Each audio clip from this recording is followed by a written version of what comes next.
es teikšu par filmmūzikas komponistu. Par dižo Ennio Morricone, kurš 91. dzīves gadā ir uzrakstījis mūziku vairāk kā 500 kinofilmu. Neskaitāmas dziesmas, veidojas neskaitāmas aranžīs, un tas arī ir viens tēls, kas palīdz filmai aiziet līdz mūsu apziņai un dzīvot daudzus gadus.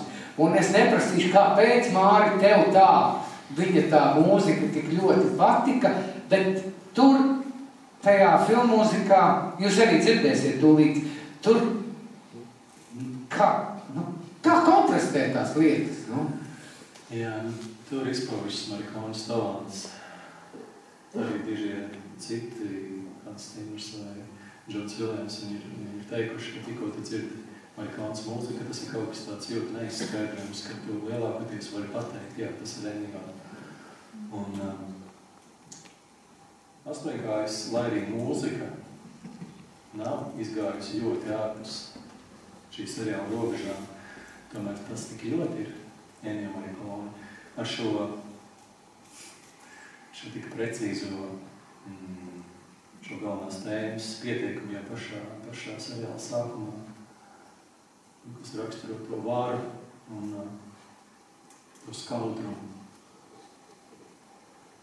Un blakus tam ir arī šī liriskā tēma, kura ir ļoti skaista un kurā atklājas man šķiet ne tikai mīlestības arī šajā seriālā. It kā ir otrā vai trešā plānā, bet viņi tur ir.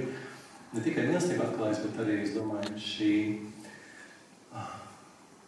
šī vientulība, šī komisāra vientulība un šī nespēja brīžiem un bezspēcība tika galā ar šo korumpēto vidi.